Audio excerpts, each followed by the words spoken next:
پاگل مجنون نے اگر جانور ذبح کیا تو یہ جانور ذبح نہیں ہوگا، قربانی نہیں ہوگی، نیا جانور ذبح کرنا پڑے گا۔ عاقل ہونا چاہیے، بالغ ہونا ضروری نہیں ہے۔ تو نابالغ بچہ بھی اگر ذبح کر لیتا ہے لیکن وہ عقل والا ہے، سمجھدار ہے، تو وہ قربانی کر سکتا ہے، آپ کا جانور حلال ہو جائے گا۔ دوسرا، جس نے چھری پر ہاتھ رکھا ہوا ہے، جو ذبح کر رہا ہے، اس کا مسلمان یا اہل کتاب ہونا ضروری ہے۔ اگر خدا نہ خواستہ جن کا چھری پر ہاتھ ہے اور جو ذبح کر رہے ہیں ان میں سے کوئی ایک، دو بندے ذبح کر رہے ہیں یا ایک ہی بندہ ہے اور وہ غیر مسلم ہے، جانور مردار ہو جائے گا اور قربانی ضائع ہو جائے گی۔ تو مسلمان ہونا چاہیے یا اہل کتاب۔ اہل کتاب میں عیسائی اور یہودی آتے ہیں۔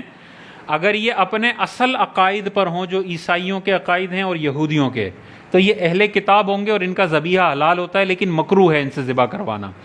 لیکن اگر کوئی ایسا اہل کتاب ہے جو کہتا ہے کہ میں عیسائیت میں نہیں مانتا، تو وہ نام کا اہل کتاب ہے لیکن حقیقت میں وہ ایتھیسٹ ہے، تو یہ والا اہل کتاب جانور ذبح کرے گا تو وہ قربان نہیں ہوگا۔ پاکستان میں یہ مسئلے نہیں ہوں گے، لیکن بیرون ملک میں بہت سارے عیسائی ہیں جو جانور ذبح کرتے ہیں۔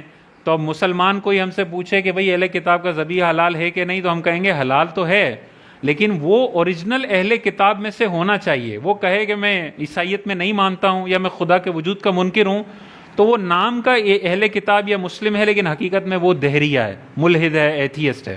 تو اہل کتاب۔ لیکن ادھر بھی کیوں جانا ہے ہم نے جانا ہے اسی طرف۔ مسلمان ہونا چاہیے، کسی بھی غیر مسلم کا ہاتھ آپ کی جانور کی ذبح کرتے وقت چھری پر نہ ہو۔ اگر ہندو ہے تو وہ جانور پکڑنے میں مدد دے سکتا ہے، اس کے پیر پکڑنے میں، اس کا جسم پکڑنے میں، لیکن ذبح کرتے وقت کسی بھی غیر مسلم کا جو اہل کتاب بھی نہ ہو اس کا ہاتھ نہیں ہونا چاہیے۔ جتنے لوگوں کا چھری پر ہاتھ ہو انہیں ذبح کرتے وقت بسم اللہ اللہ اکبر یا اللہ کا کوئی بھی نام لینا ضروری ہے۔ اگر دو بندوں نے چھری پر ہاتھ رکھا ہوا ہے ذبح کرتے وقت، تو دونوں کا بسم اللہ اللہ اکبر پڑھنا اتنی آواز سے کہ انسان کے اپنے کان سن لیں، اگر کوئی شور شرابہ نہ ہو تو یہ ضروری ہے۔ اگر ایک نے اس لیے چھوڑ دیا کہ یار قصائی صاحب تو پڑھ رہے ہیں، میں کیوں پڑھوں، میرے لیے ضروری نہیں ہے، جانور مردار ہو جائے گا۔ قصائی نے اس لیے چھوڑ دیا کہ بھائی صاحب پڑھ رہے ہیں، اگرچہ میں بھی ذبح کر رہا ہوں، وہ بھی کر رہے ہیں، یہ پڑھ رہے ہیں، میرا ضروری نہیں ہے، جانور مردار ہو جائے گا۔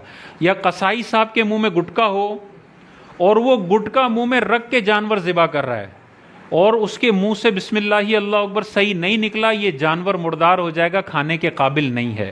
مرغیاں خریدنے جب ہم جا رہے ہوتے ہیں نا، تو یہ مسئلہ بہت جگہوں پہ ہوتا ہے۔ وہ جو مرغی بیچ رہا ہے وہ جاہل قسم کا شخص ہوتا ہے، منہ میں اتنا بڑا گٹکا بھرا ہوتا ہے اور یہ گٹکا پھینکنے کے لیے تیار نہیں، چاہے آپ کو مردار مرغی فراہم کر دے۔ اور بعضوں کا تو ہم نے خود اپنی آنکھوں سے دیکھا ہے، ذبح کرتے وقت ان کے ہونٹ بھی نہیں ہل رہے ہوتے، تو بھائی ہونٹ ہلانے ہیں اور اللہ اکبر کی آواز کم از کم اس کے کانوں تک تو پہنچے۔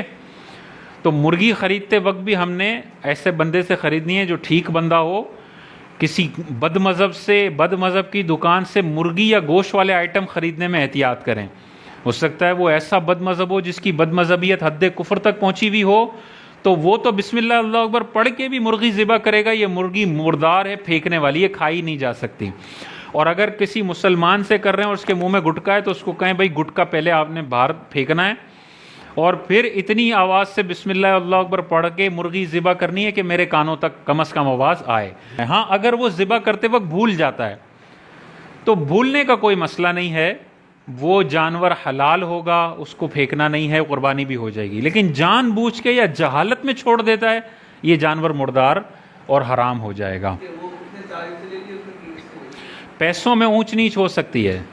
ایک بندہ پوری گائے خرید کے آدھی اس کے 3 حصے اپنے بھائی کو دے دے، ٹھیک ہے، اس کا 1 روپیہ بھی نہیں لگا لیکن اس کی 3 قربانیاں ہو جائیں گی، اور پیسے 7 کے اس کے حصے لگے، اس کے پیسے لگے لیکن اس کی 4 ہوں گی۔ تو پیسے میں کوئی بھی ریشو ہو سکتا ہے، حصوں میں 7 سے پلس نہیں ہونا چاہیے، اور حصے جس کے جتنے ہیں ان میں گوشت وزن سے تقسیم ہونا چاہیے، یا سب میں کلیجی ڈال دیں تو پھر آپ وزن اوپر نیچے کر سکتے ہیں۔